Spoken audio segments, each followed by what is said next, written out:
101.1 FM. And he's Jim Struzzi from the Indiana County Chamber of Commerce. Good morning. Good morning, Todd. Hey, it's a wonderful day after Easter. It's Easter Monday, and we're enjoying this day, the beauty of this day. Absolutely. The world is starting to turn towards spring, and our thoughts turn toward growth. It is. And growth in the business. How's that for a tie-in? Growth in the business community here in Indiana County. Certainly some things that we can discuss this morning about the business community and the ongoing things. We talked last time you were here about the possibility of the medical marijuana facility coming here to Indiana County. That development takes a long time, doesn't it? It does. The approval process and everything? Still in the works. AgriMed Industries is the company that we were working with through the Chamber and the Center for Economic Operations, trying to find them a medical cannabis dispensary here in Indiana County. The main thing was to get their application in on time, which they did the week that we took them to the county commissioners meeting, actually, and then there was the paper or the article in the Gazette. I believe that those applications are now being processed, and they'll make the determination on who gets the applications in June. So we really won't know anything until that point in time. Now, we are having a panel discussion coming up. We just started advertising for this. It's going to be called Medical Marijuana in the Workplace, and AgriMed will be part of that panel discussion along with a labor law attorney, Dr. Shannon from Indiana Regional Medical Center, talking about the implications of medical marijuana in the workplace. What does that mean for the employer? What does that mean for the employee? How do you screen for that sort of thing?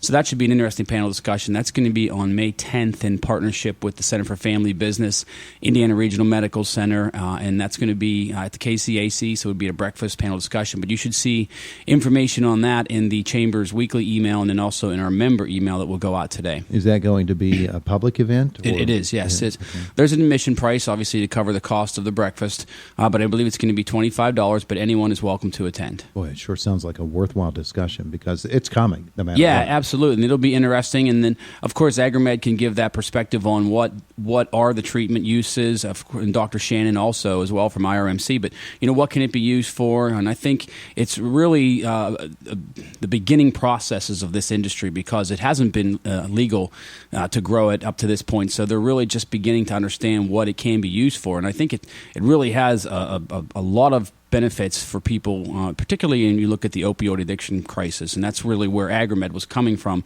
Their angle for locating here in Indiana County was to make this available to be prescribed in place of opioids. Yeah, and certainly that's one piece of that very, very large puzzle. And obviously we would love to see a growing facility come here also. They were just interested in dispensary, but that's where you get the big jobs, 80 to 100 jobs for a growing facility. So that's still a possibility. If something should happen, if things change, you don't know who's going to get those licenses, but we do have facilities here that can handle that. I'm understanding that the marijuana growing operation, the state has really put some extreme costs associated with that. That would be a big hurdle to overcome. You had to have significant capital to even apply for one of the applications on both sides, really.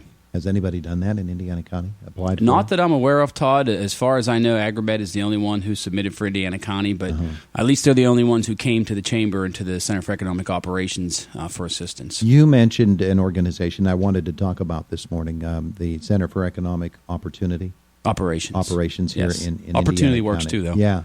But the CEO in Indiana County is one of those things that you don't hear a lot about until there's a major announcement about this employer coming or that one coming. And that's when you learn that the CEO has been working behind the scenes to make this happen.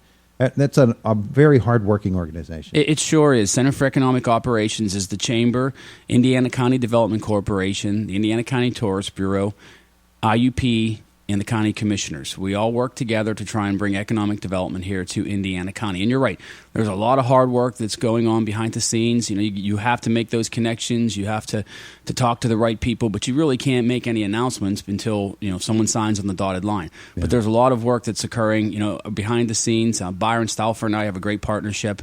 Of course, Byron's the executive director of the County Planning and Development Department. Him and I have a great relationship. We're working hard, planning some visits to other areas to look at how they are handling economic development. We're working to put an economic development plan into place, a workforce development plan also. So a lot of good people working behind the scenes in a team effort to try and bring economic development here, not just to bring new jobs here, but also to help the companies that are here through sustainability. And clearly, a lot of people talk about the retail side of things, but the way I see it, when we bring the jobs, when we bring family sustaining jobs here to Indiana County, the retail is going to come because the people will be here spending the money. Yeah, you want to inadvertently let slip any developments? Well, if you look around, there's a lot of fun things happening. You do see some vacant stores in downtown Indiana right now. It's a concern to us, but we've met with some of the people in the real estate industry, and they there's a lot of interest. Yeah. So it's not something that we should be really concerned about, but something we should definitely be aware of. Well, another thing is the Indiana Mall, of course. Yes. They've taken some big hits. Route 21 announcing over the weekend that they're going to close their Indiana Mall store along with about 400 other stores across the nation. Yeah, it's not good. The loss of Radio Shack, the loss of FYE. Right. It's awful tough to keep a mall in business, and I know the folks at Indiana Mall work so hard to try to fill those storefronts. Absolutely. The formula is a difficult one to survive in. Well, Sherry Ronoski, the Indiana Mall manager, she's been a great partner and friend to the Chamber for many, many years. Deeply involved in the community.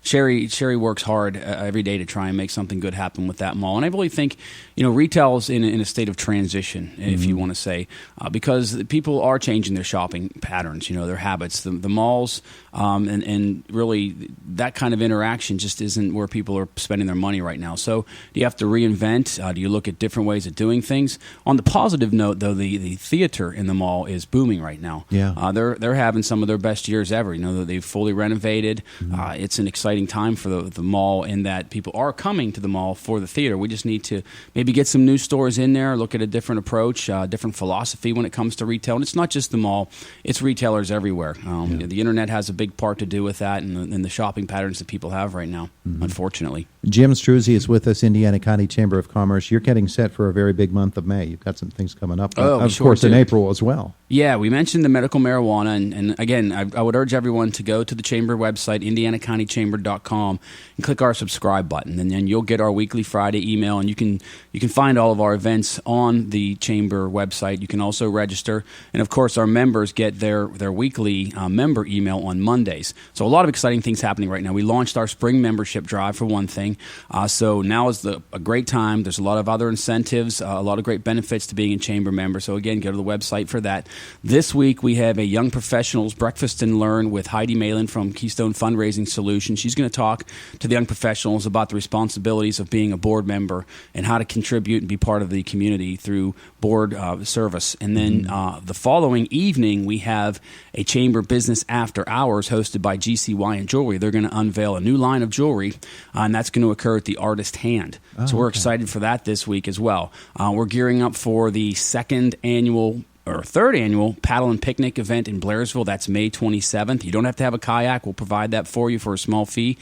I encourage everyone to sign up for that. That's going to be Memorial Day weekend, again, May 27th. It's a lot of fun. We kayak down the Conemaugh River, and then we follow it up with basically an after-hours picnic in Blairsville that afternoon. And then the big event is the Chamber Business Hall of Fame. So we're taking reservations for that now. We're taking sponsorships also. June 8th at the Kowalczyk Complex, a formal dinner. It's going to be a lot of fun.